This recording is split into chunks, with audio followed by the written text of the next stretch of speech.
Well, thank you all for being here today. And I'm honored to be here today alongside of my friend and colleague Mike Thompson. Mike, as you all know, has led the fight with me since I got here, and he's been doing it long before I was here with my brother Mike to make our communities more secure through stronger background checks. The bipartisan nature of this effort reflects the consistent and broad support that this policy has amongst the American public, well over 80%. And I'm proud to introduce, along with Mike, the Bipartisan Background Checks Act because of the impact of gun violence. It knows no political party and no political persuasion. Ending the devastating trend of mass shootings by dangerous, unstable individuals who are already ineligible from possessing a gun demands cooperation from both sides of the aisle, and this legislation meets that demand. Comprehensive background checks are an effective deterrent against illegal ownership and subsequent gun violence. They are the most effective and proven tool we have to make our community safe, to make our country safe, and most importantly, to protect our children. Our Bipartisan Background Checks Act will make sure that firearms are kept out of the hands of domestic abusers, out of the hands of felons, and out of the hands of the mentally ill, while still respecting the constitutional rights of law-abiding citizens. And I'm grateful for the opportunity to work with Mike again this Congress on this really important community safety measure. Not just as elected officials, as human beings, we have no higher calling, no higher responsibility than to take care of our kids. And that's what I think about every time I work alongside of Mike on any of our gun violence prevention measures. So Mike, pleasure to work with you again. I yield the floor. Brian, thank you very much. I'm honored to work with Brian Fitzpatrick. He's good on this issue. He's just a good guy, and he cares about public policy, and he wants to make sure that this institution of representative government works for the American people, the ones that he represents, the ones that I represent, and the ones that every other member of Congress represents. I also want to thank the advocacy groups who have joined us today.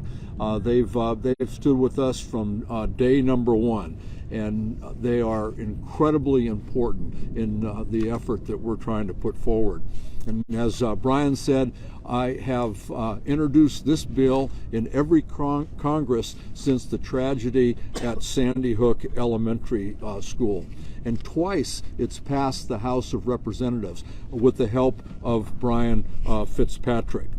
And it's understandable why we're committed to this. Every day, 30 people are killed by someone using a gun. And if you add suicides and accidental deaths by gun, it goes up to over 100 people a day.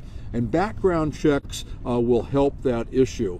It will ensure that we take another step in trying to stop people who are a danger to themselves or to others from getting their hands on firearms. And as Brian said, it's bipartisan. Over 90% of the American people support expanding background checks. 72% of NRA members support expanding background checks. And the little trivia takeaway from this is the only corner in America where background checks are not bipartisan is over on the floor of the United States Senate. And we want to make sure we change that this year. So thank you all for being here and for your interest. And I'll introduce Keenan, the Jamestown, Keenan James from Everytown. Thank you, Congressman Thompson, and good morning, everyone. As stated, my name is Keenan James. I'm the Senior Director of the Everytown Survivor Network with Everytown for Gun Safety. I'm also a gun violence survivor. In 1993, my brother Sean was shot and killed in Tacoma Park, Maryland, a case that is still unsolved nearly 30 years later. And so I carry with me in my heart that hurt, but it's also the resolve that's in me to help fight for others. And that's why I'm here, standing at Congress, asking them to help make our community safer.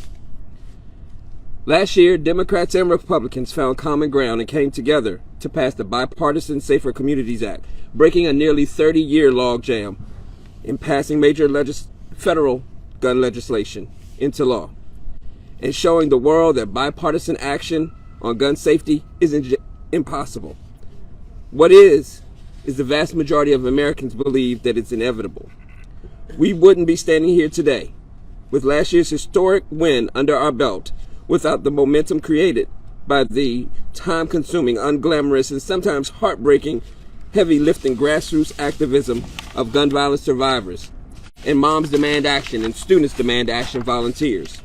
Momentum is on our side. Last year's victory was the beginning, not the finish line. Today we stand with Congressman Fitzgerald and Congressman Thompson, two gun safety leaders who have consistently put public safety ahead of partisan politics, to say that background checks are common sense and constitutional, and requiring them on every gun sale should be the law of the land. It's why over 90% of Americans and 89% of gun owners support them.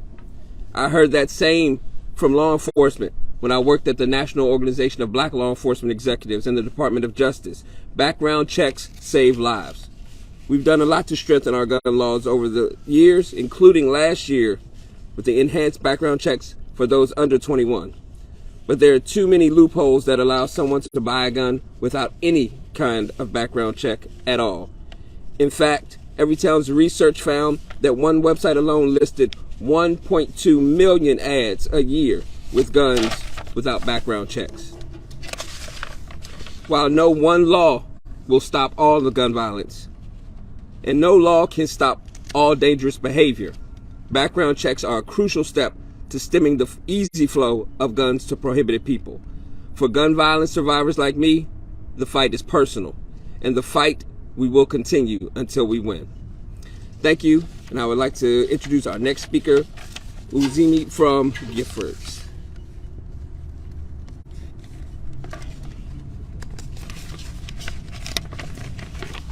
Thank you, Congressman Fitzpatrick and Congressman Thompson, for having me here today. My name is Udzi Vokiwa, and I'm the Federal Affairs Director at Giffords. Every single day, in every state in America, families and communities are devastated and traumatized by gun violence. Gun violence comes in many forms: homicides, suicides, mass shootings, and it's a crisis that takes tens of thousands of lives every year. And the burden of this violence is not equally distributed across communities. Black Americans make up around 14% of the population, but are more than half of all gun homicide victims. If we are really serious about ending the gun violence crisis, we have to stop making it so easy for people who want to do harm to get their hands on guns. In the past 3 decades, the background check system has stopped nearly 4 million sales to people who should not have guns. But because the federal law doesn't require a background check on every gun sale, people who shouldn't have guns and are legally prohibited from accessing them can easily buy guns from unlicensed sellers with no background check and no questions asked. Requiring background checks for all gun sales and transfers, with reasonable exceptions for hunting, self-defense, and family gifts, is the strongest policy solution to prevent prohibited individuals from getting their hands on guns. And that's exactly what the Bipartisan Background Checks Act would do. Universal background checks is not only a strong policy solution, it's universally supported by Democrats, Republicans, and gun owners. We are so grateful to Congressman Fitzpatrick and Congressman Thompson for sponsoring the Bipartisan Background Checks Act to ensure that no gun is sold without the buyer first undergoing a background check, and for working across the aisle to advance a common sense policy solution that will save lives. Thank you. And now I'd like to introduce Christian Heine, the Vice President of Policy at Brady. I too want to thank Congressman Fitzpatrick and Congressman Thompson for their continued leadership on this critical issue. It is so important to see this kind of bipartisan support right out the gate for an issue that we know has wildly bipartisan support throughout the entire country. This issue, and in particular background checks, is something that gun owners and non-gun owners, Republicans and Democrats, they agree on everywhere. And like Congressman Thompson said, the only building in America that you can walk into and not find that overwhelming support is on the floor of the U.S. Senate. My name is Christian Heine. I'm the Vice President of Policy and Programs at Brady. I'm also a survivor of gun violence. Nearly 18 years ago, my mom was murdered with a single bullet to the spine. Gun violence to us, to survivors of gun violence, it's not something that can be captured in the horrific numbers we have heard so many talk about today. We know that we are experiencing historic levels of gun violence in every corner of this country in ways that no other industrialized country accepts. And yet we allow it to persist and continue. And it doesn't have to be that way. But for us, gun violence isn't those astronomical and horrific numbers. Gun violence is the empty chair that I had on my wedding day. The fact that my mother will never be able to understand the joys of being a grandmother. My nieces will never know or get to meet their grandmother because she was senselessly murdered due to easy access to weapons that somebody who would do harm shouldn't have had access to. This bill is so critical. It is the foundation upon which all gun laws work. The Brady background check system has been proven to work. We are stopping millions of individuals who would do harm from having access to these weapons, but we can't do it unless we require it across the board. We have got to do the simple first step. It's the foundation upon which all other gun laws can work. And I am so thrilled to be here representing Brady, to be in front of these champions of gun violence, trying to push this nation to simply do what's right and to simply do what so many Americans at every community are calling on this elected body to do, to act. And so I'm thankful to be here. Let's get this through. Let's get this to the President's desk, and let's have an impact in everyday American lives. I am honored to be able to hand the microphone over to Maria Cooley with the incredible organization March for Our Lives.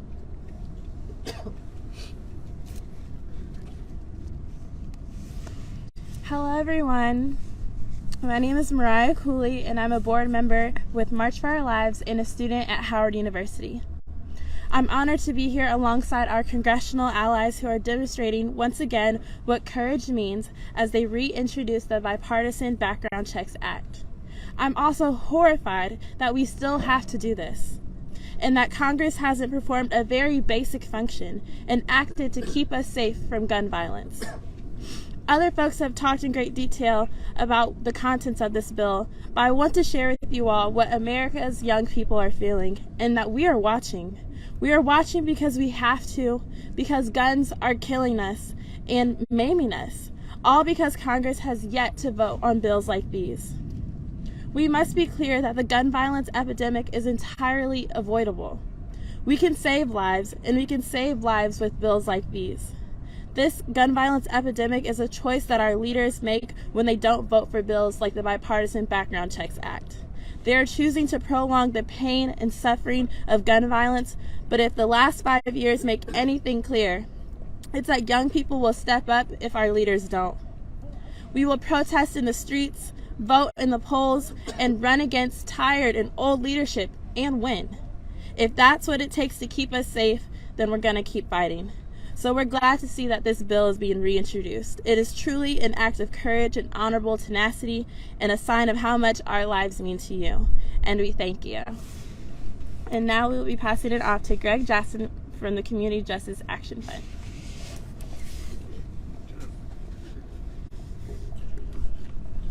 Good morning. I'm Greg Jackson, the Executive Director for the Community Justice Action Fund. And coming to this event today, I drove by what should have been a memorial for me. In April of 2013, I was shot as an innocent bystander, and the bullet that hit me hit 2 arteries, and I nearly lost my life, nearly walking distance from the Capitol.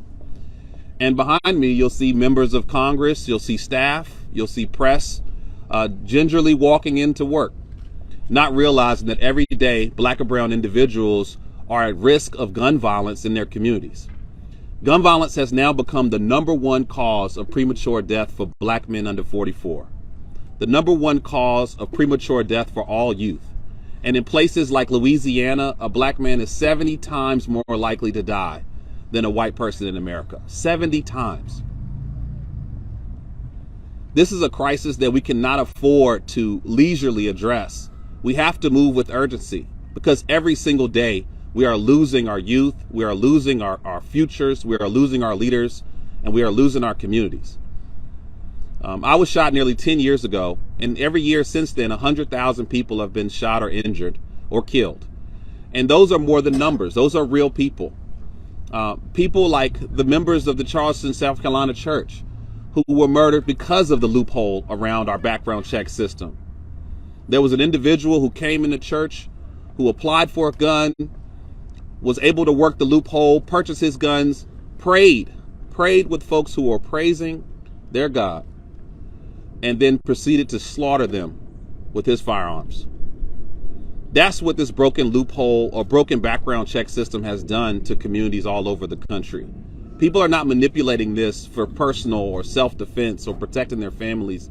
They're manipulating this system to destroy the lives and communities of those all over the country. And that's just one example of so many people that are being lost every day.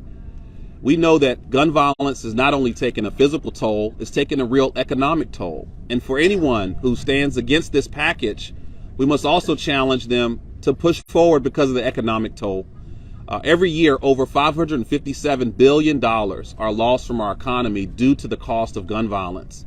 And so whether you care about the lives that are being lost in our streets, or you care about the tax-paying dollars that are being put into these buildings every day, then it reinforces how urgent it is to prioritize the Bipartisan Background Checks Act. So we stand here as Community Justice, as an organization that focuses on empowering those who have been impacted, demanding Congress to take action on the Bipartisan Background Checks Act, not only for us, but for them, for every survivor, and every single taxpayer across the country. Thank you. And next, I will bring back our glorious champions, Representative Brian Fitzpatrick and Thompson. Thank you. Yep, you got it. As Mike pointed out, with the overwhelming popularity of this, this whole concept of background checks, universal background checks, 80-90%, it's only a matter of time before this becomes law. We just want to make sure that it's sooner rather than later, because every day that passes by that this is not the law of the land, it's a day where more lives are put at risk unnecessarily. So with the passage of the Keeping Our Community Safe Act, this Congress showed and this president showed that we can get this done. This was always considered the third rail politics. We had a lot of people that stepped up, showed courage, and lives will be saved because of that law. We hope to have the same success with this bill this year. Any questions? I know one of the realities that's changed in the last year, even just the last few weeks, is that Republicans now control the House. I know that several of you referenced the realities in the Senate, but can you talk about within your conference if you could find even just a few partners to go along with Democrats and pass this out of the House? Yeah, I believe we can. We have in the past. I don't remember what the number was in the past couple of Congresses. Sorry to interrupt. Most of them left, though. Some did, but we've also got new ones in who do not have a voting record on this. Some of them do have a voting record in their state legislatures that are positive in this regard. So that's part of my job in making this bipartisan. It's not just lending my name to this legislation. It's not just appearing at press conferences, but it's to work my conference and talk about how when you have an issue 80-90% of the public supports, you got to do it. And we have an obligation to protect our kids and not to wait another day to do it. So that's part of my responsibility, is to build that coalition within our conference to make sure we have enough. And in a 4-vote margin, we can make a difference in a lot of areas, including this. Let me just add to that. As you heard today from one of the advocacy speakers, death by firearm is now the #1 cause of death for children. So things are changing. It's more urgent today than it was yesterday. And I just couldn't think of a better partner than Brian. Former FBI agent. He knows this stuff. He's had to live it. His brothers and sisters in the FBI and in law enforcement across the country, they're out on the street every day dealing with people who should never have been able to get their hands on a gun. So I think we've got a team here that can make it happen. Did you have a question? Have you started to talk with any of your Republican colleagues yet about? Yeah, so that's going to start. We're now going to send out the Dear Colleague memo to get co-sponsors, and the push starts now. Yep. Congressman Fitzpatrick, just a little bit more on Yep. the politics of this. Have you spoken with your leadership, with Speaker McCarthy, about when this could happen? I know you guys said every day that goes by is more lives that are lost in Uh-huh. violence. Urgency seems to be top of mind here. Yeah, I think the initial push is going to be to get as many co-sponsors, bipartisan co-sponsors as possible, and then sit down with leadership and hopefully have a long list of people that are supportive of this. And with a tight margin, we're going to have to, we're in a position to really effectuate a lot of bills coming to the floor that maybe otherwise wouldn't if there was a larger margin. And this is good. This is something that's obviously very important to me. My late brother Mike worked with Mike Thompson on this. It's something that's very important to me as a former FBI agent. So it's going to be at the top of my list of asks of leadership to just give it a floor vote, and then let the democracy take hold. Let everybody vote their conscience. Why introduce the same bill every 2 years for 2 decades? Why not tweak it a little bit and try to engage